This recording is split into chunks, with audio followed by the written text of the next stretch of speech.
Amen. Saka Jesu anotengeswa nemukoma wake naJudhasi. Ourayiwa nehama dzake vaJudha. Ura kuti ndiAbheri ari kuurayiwa nemukoma wake Kaini. 3 days Jesu omuka. Hallelujah. Amen. Amen. Amen. Ndo paanotuma vadzidzi kuti chienda munoparidza.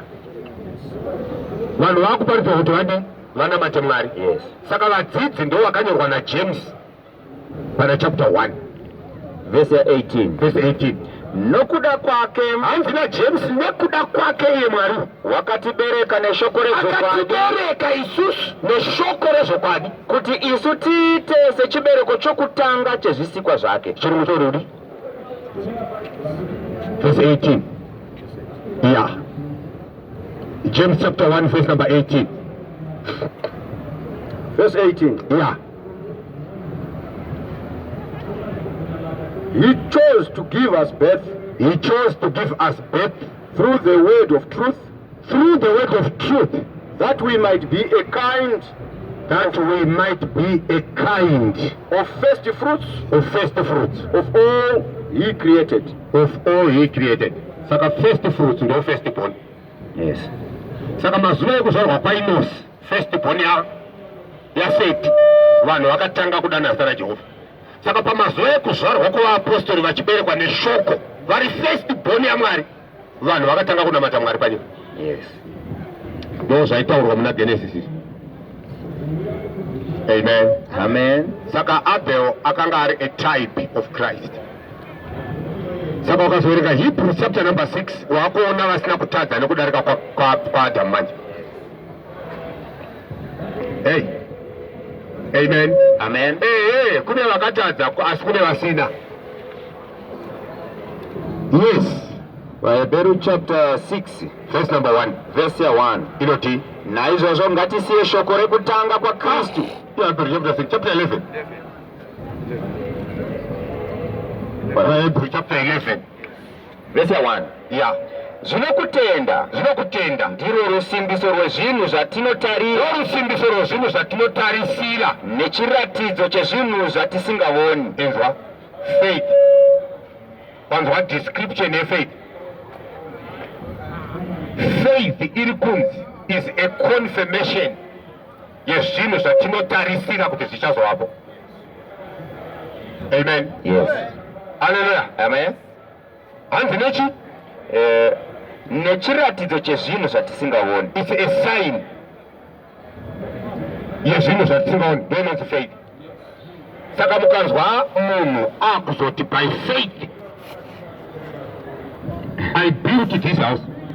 Ichitoonekwa kudai. Is faith. Yeah. Zvapesana manje. Amen. Amen. Kuti by faith I will buy a car this year. Ayo haisi faith.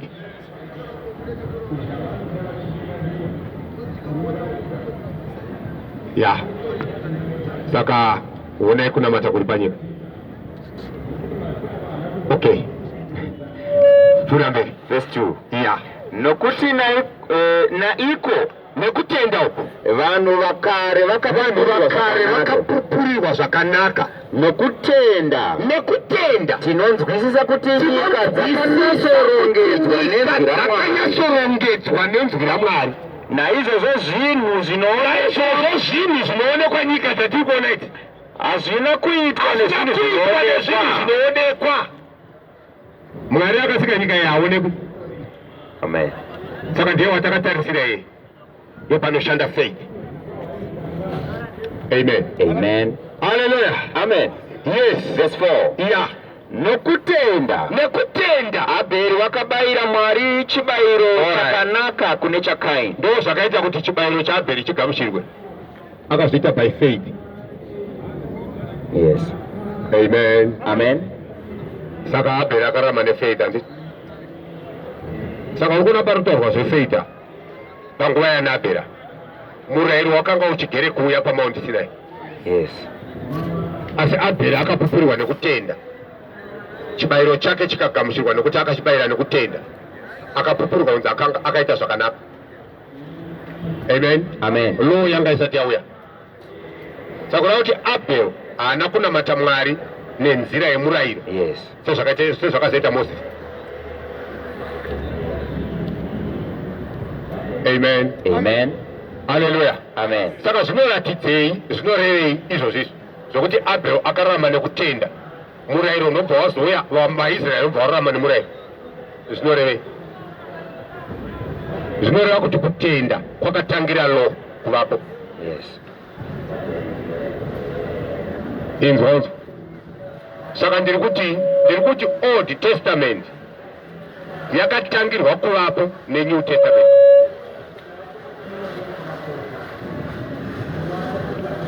Ndo zvinhu zvakatadza kunzikwa nevanhu izvozvi.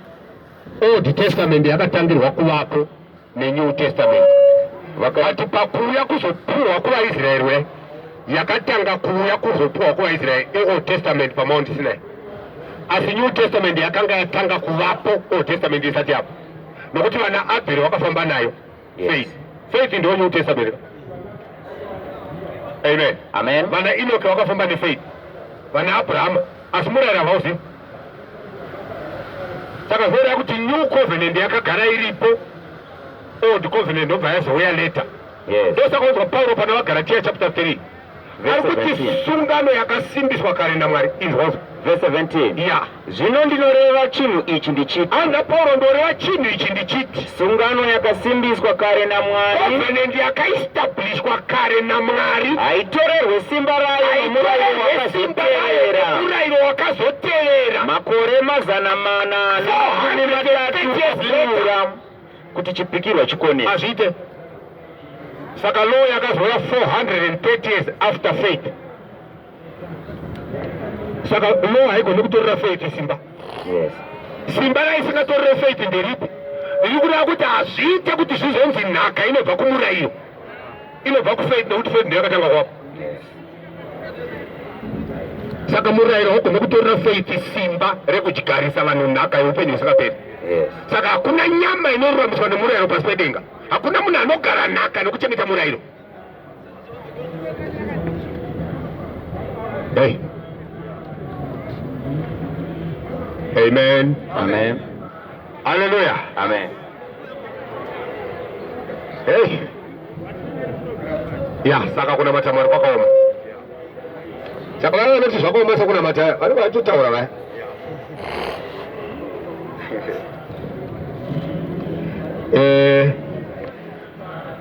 Pane mufundisi akambouya pana. Ndofunga last week. Akangouya nobva asvikomira, mhere panga akamira ndautomuona. Ndomva abva ndomva aenda. Tapedza kuparidza haana kutaura neni. Akazondisendera message. Mudhadhadha wemessage kuWhatsApp. Vanhu muri kuita basa rakanaka sitereke. And I like your courage. But dai manyengetera varakubatsirei. Nekuti as long as muri kuramba murayiro, hakuna munhu anoteerera zvamunotaura. Mwari anoita kuti vanhu vasateerere. Saka nyengeterai kuti munzwise nyaya yelaw. Amen. Ndobva handiti torai bhuku rinonzi The Great Controversy, muverenge bhuku iroro. Chombo chinogona kubatsirai kuti muzive kuparidza law.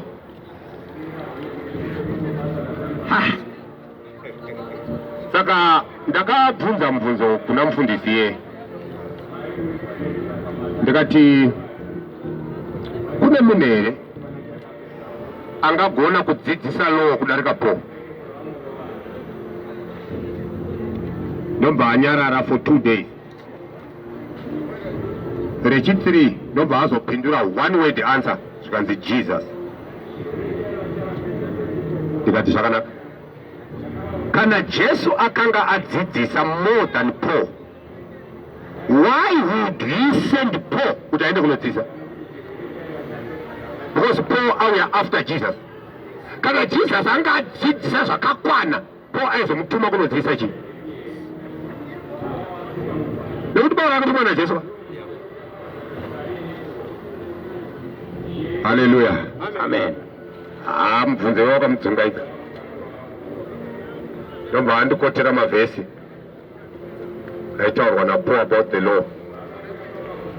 Ndobva azopa explanation yekuti Paul aitaura about 10 commandments, because 10 commandments hadzambobatwa dzakasiyiwa dzakadaro.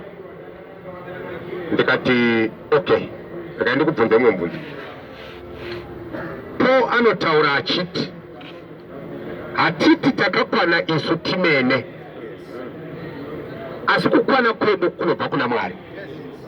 Ndiye akatikwanisa kuti tive vashumiri vesungano itsva, isati iri yezvakanyorwa, nokuti zvakanyorwa zvinouraya, asi yomweya, nokuti mweya ndounopa upenyu.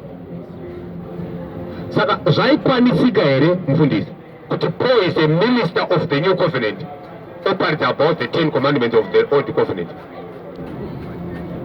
Zvinoita. He did not answer.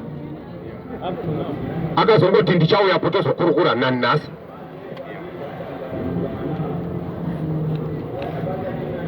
Amen. Amen. Hallelujah. Amen.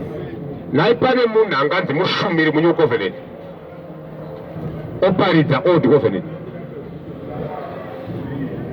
Takadzidza pano kuti kana pakanzi chinhu ichi inew, kureva kuti old hatichashanda. Yes.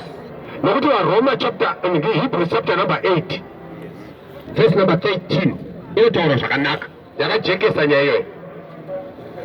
Amen. Amen. Verse 13. Verse 13.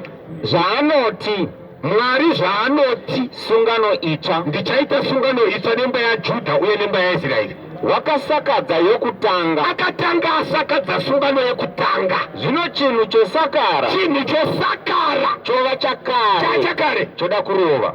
ndosaka pakuda kuti wachitsva. Amen. Amen.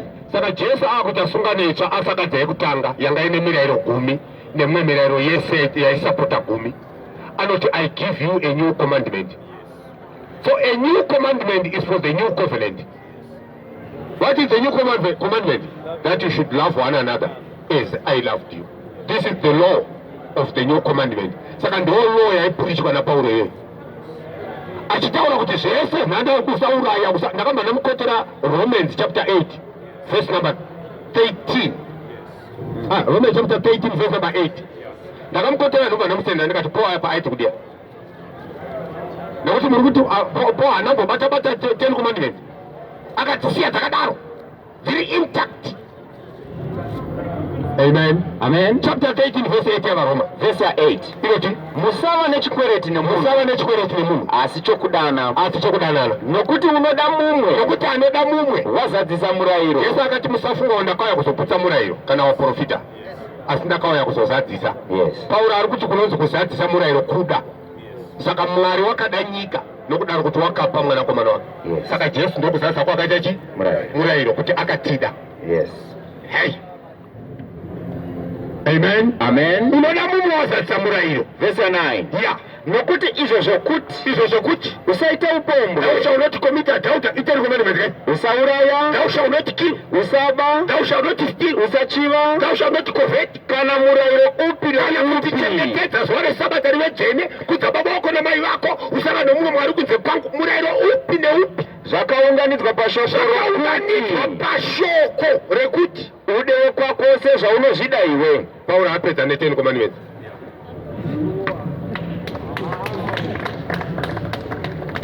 Hallelujah. Amen. Saka Ellen G. White hangadzidzise murayiro kudarika Paul. Ndosaka ndakamubvunza kuti pane munhu anogona kudzidzisa law kudarika Paul here. Ndobva aona kuti akati Ellen White hazviite, ndobva ati Jesus. Hey.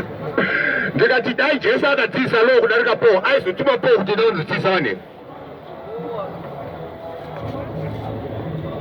Amen. Amen. Hallelujah. Amen. Yeah. Nyika yakakanganiswa. Amen. Hallelujah. Amen. Saka varume tinoruramiswa nekutenda kuna Kristu Jesu. Paulo achitotaura anoti murayiro wakanga uri muperekedzi wedu vanani? Ivo vaJudha ndo vanga vainawo. Saka waiperekedza vaJudha kuvaisa kuna Kristu kuti varuramiswe nekutenda. ndosaka Paulo akutaura kuna Timoti kuti ndakachengeta kutenda. Anaona ndakachengeta murayiro, ndakachengeta kutenda. Saka kubva iye zvinezvi ndakachengeterwawo korona yekururama yandichapiwa naShe nezuva iroro. Ndisiri ndega asi nevose vakada kuonekwa kwake kureva kuti vakachengetawo chi kutenda.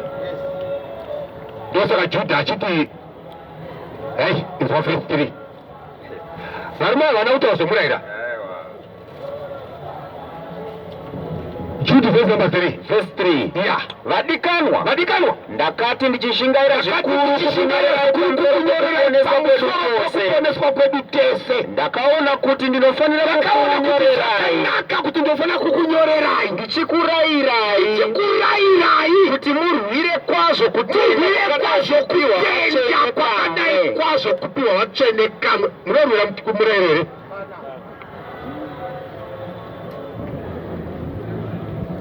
Hallelujah. Amen. Paulo anotaura kuna chapter 12 yavaHebheru achiti ngatimanye ndange mutange yatakaisirwa, asi kana tichimhanya ngatibvise zvivi zvinongotinamatira nezvese zvinotiremera. Timhanye ndange mutange yatakatarira kuna Jesu, muvambi nemukwanisi wokutenda kwedu.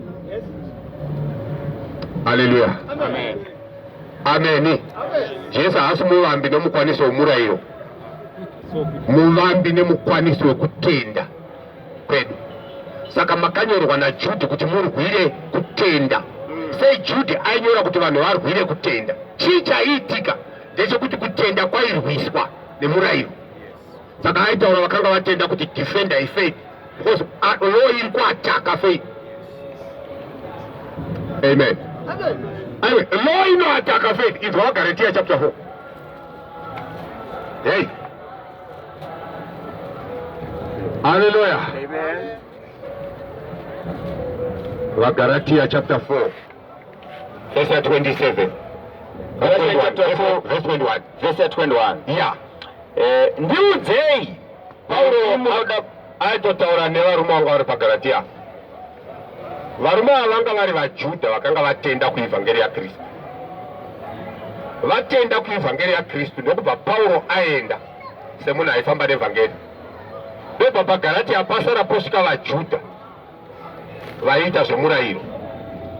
Ndobva vasvikodzidzisa vanhu murayiro waMozisi, vakadzosera vanhu kumurayiro, vachibvisa vanhu kugrace, kufaith. Saka Paulo paakazonodzoka paGalatia, ndobva aona varume veGalatia vasisade kumugamuchira, vasisade kumuona. Amen. Amen. Hallelujah. Amen. Ndobva akataura kuti makaroyiwa nanini? Akatozwa kuti vanhu vakadira vakaroyiwa.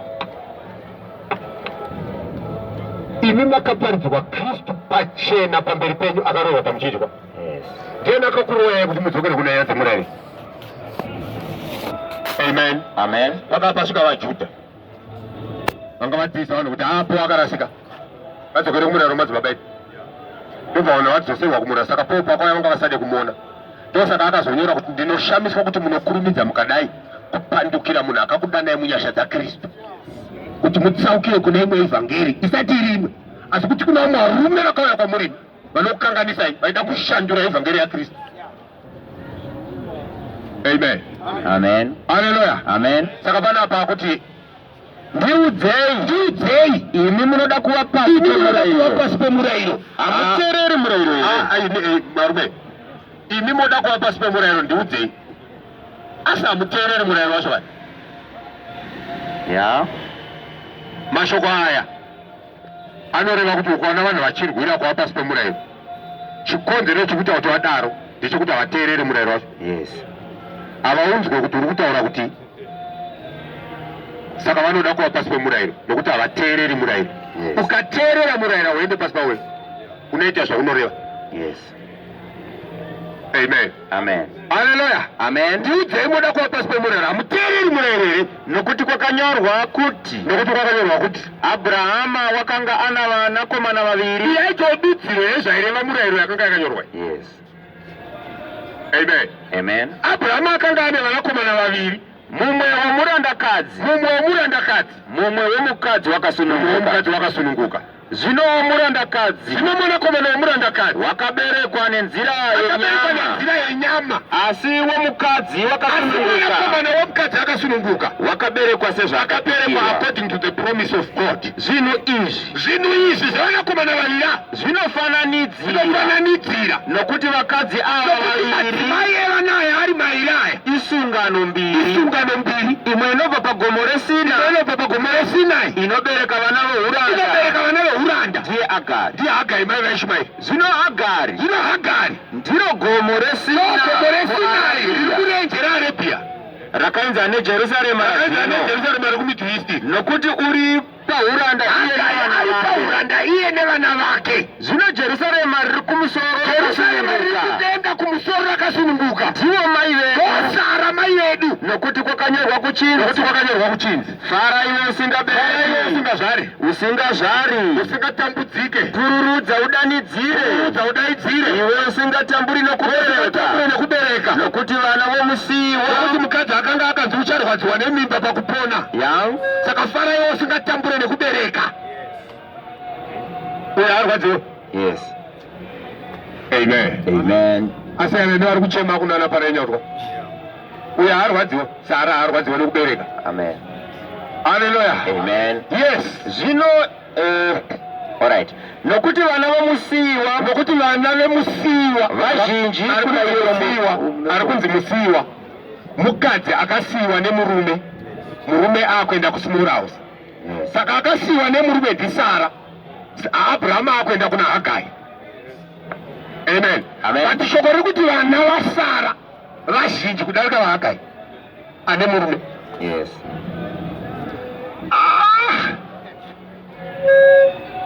Amen. Haleluya. Amen. Saka vana vaSara vanowanda sei kudarika vaHagai? Ndopaakuda shoko raMwari kuti ridudzirwe ipapo. Uye shoko ratoteedza kuti akatanga kuwapa murume ndiSara, but nobva ashaya mwana. Akazouya mumashure ndiHagai ndiye atanga kubereka. Amen. Kureva kuti mukadzi wechitunhu ndiye anotanga kuzvara, wekutanga asina. Saka zvanzi Sara ndo Jerusarema riri kudenga, ndo mai vedu. Haleluya. Kureva kuti Sara ndo New Jerusalem rakataurwa naJohn kuna zvakazarwa chapter 21. Amen. Haleluya. Haatambudzika nekuzvarawo. New Jerusalem ndo chechi, ndo mwenga wegwayana. Saka Sara aimirira chechi, hainetseki nekuzvara, airwadziwe nemimba. Inongoparidza chete, inobhabhatidza yabereka. Inzwa zvakanaka? Inokuparidza, inobhabhatidza yatobereka, airwadziwe. Amen. Saka vana vemukadzi uyu vakawanda kudarika neuyu. Pakuti Hagai ndiye abereka Ishmaeri. Ishmaeri ari kunzi ndiwo wemurayiro wepaMount Sinai. Saka vanomirira nation of Israel chete. Amen. But Sara manje anosanganisa Israel nemaGentiles, saka vake vazhinji. Haleluya. Tiri kuti faith yakutora kuvaJudha yotora kuvaHedhen, but murayiro wanga uri kuvaJudha chete. Saka murayiro washoma kudarika. Amen. Yes. Verse 28. Zvino imi hama dzangu, muri vana vokupikirwa saIsaka, asi sapanguva iyoyo yakazvarwa Ishmaeri naIsaki, uyo wakaberekwa nenzira yenyama. Ishmaeri akaberekwa nenzira yenyama, wakatambudza wakaberekwa Isaki akaberekwa nenzira yemweya. Zvakadarona zvino. Ndizvo zvakaita nanhasi. Yelaw vanorwa nefaith. Saka murume aitaura nendiwe law, istiri wefaith. Saka ayataka ndiwo kwaIshmaeri. Amen. Zvakadarona zvino. Kasangana nema70 day chiparidza Jesu, unofanira kutanga wataura zveSabata uzoparidza hako Jesu. Kana ukasataura zveSabata hauna kuparidza. Amen. Ukaparidza Jesu usina kuisa Sabata, vanokuti hauna kuparidza. Saka vanokutora kuti ati uya timbotaura. Zvakadaro nazvino vemurayiro vanorwa nevekutenda. Haleluya. Katinzwa zvakataurwa naMwari. Yes. All right. Verse 30. Verse 30. Asi rugwaro runotiiko? Asi rugwaro runoti kudini? Dzinga murandakadzi nomwanakomana wake. Dzinga Hagai naIshmaeri. Iwe Abrahamu, iwe murume wacho, dzinga uyu. Nokukadzi uyu nomwana wake. Nokuti mwanakomana womurandakadzi akaberekwa nenyama haangadyi nhaka pamwechete naIsaka akaberekwa senzira yakapikirwa. Saka zviri kuti vemurayiro havadyi nhaka pamwechete nevekutenda. Saka Ishmaeri ngaadzingwe. Dzinga Hagai nemwana wake. Kuya kuti dzinga old covenant, vaIsraeri necovenant yavo ngavadzingwe. Amen. Amen. Paestablishwe new covenant yevanhu vanogara nhaka. Saka vakanzi ngavadzingwa, havadyi nhaka.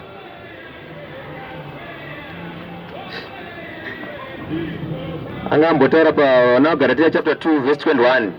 Handikonesi nyasha dzaMwari. Pauro anoti handikonesi nyasha dzaMwari. Nokuti kana kururamiswa kuchibva kumurayiro, dai kururamiswa kwaibva kumurayiro, Kristu akafa pasina. Kristu aifira mahara. There was no need yekuti afe kana kururamiswa kwaibva kumurayiro. Nokuti asati auya murayiro wanga uripo, vanhu vakadai vakaruramiswa nemurayiro. Saka there was no need yekuti Kristu azofa kana kururamiswa kwaibva kumurayiro. Saka kutofa kwakazoita Kristu after the law, zviri kutokonfirma kuti law yakatadza kururamisa vanhu. Saka nanhasi hairuramisa vanhu. Okay, Romans chapter 3 verse 19. Zvino tinoziva kuti zvose zvinorebwa nomurayiro, tinoziva kuti zvose zvinorebwa nemurayiro, unozvitaura kuna vose vari pasi pomurayiro, unozvitaura kune vose vari pasi pemurayiro, kuti miromo yose idzivirwe, nenyika yose ive nemhosva pamberi paMwari. Saka namuti murayiro wataura urai wapa nyika yese mhosva. Amen. Saka mhosva idzodzo dzinozoregerwa chete kana vanhu vatenda kuna Jesu Kristu. Saka murayiro wakapa nichi mhosva. Ndosaka uri kunzi wakazowedzerwa nekuda kwezvivi, kusvikira mwana akapikirwa izvozvo achizouya, vanhu vozotanga kururamiswa. Nokuti hakuna nyama ingaruramiswa pamberi pake namabasa omurayiro. Hakuna. Amen. Amen. Haleluya. Amen. Saka hakuna nyama inoruramiswa pamberi paMwari nekuchengeta Sabata. Sura makagara musi Saturday kuda, hakuna munhu anoruramiswa naizvozvo. Amen. Amen. Haleluya. Amen. Vanhu vanoruramiswa nekutenda. Zvino kutenda ndokugamuchira Kristu. Kana wagamuchira Kristu, Kristu ndiye mukati mako. Pauro obva ati zvino kana ndana Kristu kudai handisiri ndorarama, asi Kristu ndiye akurarama mandiri. Kureva kuti kana Kristu akurarama mauri iwewe, anouraya mabasa ese enyama, anoti upombwe, kuchiva, kuba, kuuraya, zvese anouraya. Amen. Saka kana munhu atenda ana Kristu haataurwe panyaya dzeupombwe. Ndosaka John achiti mumwe nemumwe akaberekwa naMwari haaite zvivi. Saka vakapuwa murayiro kunzi regai upombwe, vaita upombwe nekuti vanga vasati vaberekwa naMwari. Murayiro hauna kuitirwa wakarurama. Amen. Timoti andari, murayiro hauna kuitirwa vanhu vakarurama. Vanhu vainzi musaba ndo vaiba dzaive mbavha. Amen. Saka murayiro hausiwa vanhu vakarurama, ndo vasina kururama ndo vari kunzi regai kuba. Yeah. Hallelujah. Hebrews chapter 7 verse number 11. Yeah. If perfection could have been attained through the Levitical priesthood, if perfection could have been attained through the priesthood of Levi, for on the basis of it the law was given to the people. Because on the basis of the priesthood of Levi, the law was given to Israel. Yes. Why was there still need for another priest to come? Why was there still need for another priest to come if the priesthood of Levi had perfected men? Yes. Why was there still need for another priest to come one in the order of Melchizedek, And this priest had to come in the order of Melchizedek, not in the order of Aaron. not in the order of Aaron, the son of Levi. Yes. Verse number 12. Yes.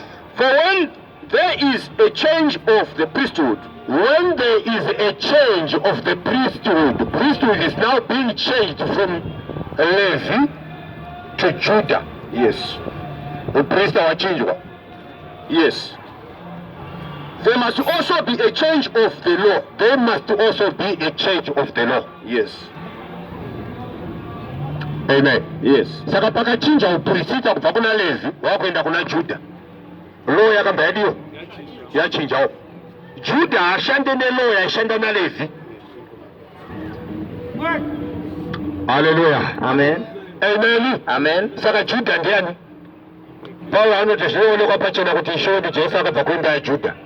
Saka Jesu ndiye muprista akafanana na Melchizedeki. Yes. Ashande nelaw yaishanda na Aaron. Saka mukaona muine law yaishanda na Aaron hamusi wokwa Jesu ba, muri wokwa Levi. yes, Zvino muraro waLevi wakatadza kururamisa vanhu nanhasi haugoni. Amen. amen, Haleluya. amen, Ya, ndo nyaya yacho manje. Vatu vanje zvakachioma manje kuti paite muGentile anoti ndiri wokwa Levi. muGentile muEdheni anoti ini ndiri wokwa Levi. Ndoruramisa nemurayiro waifamba naLevi. muGentile azviite. Hakuna muGentile akaberekwa naLevi. yes, Munotoshamisa imwe haidheni kuchengeta mutemo waifamba naLevi. Ima muna rudzi naLevi. Amen. amen, Hallelujah. amen, Alright. Hande pana vaEfeso pedu zvetipfuure mberi. Ya, Mwari ngaabatsire vanhu vake nokuti anobatsira vanhu vake. Amen. Shoko rakambotaurwa kukanzi abatsire vatumwa asi anobatsira vana vaAbhurahama. Saka Jesu paaiporesa vanhu pese paya vaiti zvivi zvako zvaregerwa, tora nhoo dzako uende, vanga vari vana vaAbhurahama, vanga vari vana vekutenda, vanga vasiri vekutenda vese Jesu haana kuvaporesa akasiya vakadaro. yes, Saka Jesu pakuporesa was very selective. Amen. amen, Hallelujah. amen, Aiti kutenda kwako kwakudii? Ari kutaura nhoroondo yakatangira kuna Genesis, yakatangira denga nekazazvasika kuti kutenda ndo kwagara kuripo. Saka vekutenda ndo vana vaAbhurahama. Saka aiti kutenda kwako kwakuporesa, zvivi zvako zvaregerwa nekuti ndo vanoregerwa iwa. yes, Amen. amen, Hallelujah. amen, Hamuna kuona paakaporesa mukadzi anga ane 38 years yamusi weSabata. VaJudha vakati sei wazviita musi weSabata iyo, wapfuura mutemo. Zvikanzi okay, regai ndibokubvunzai mubvunzo. Vakati bvunza wapfuura Sabata, wotaura Sabata uda kuhwanda. Zvikanzi ndiani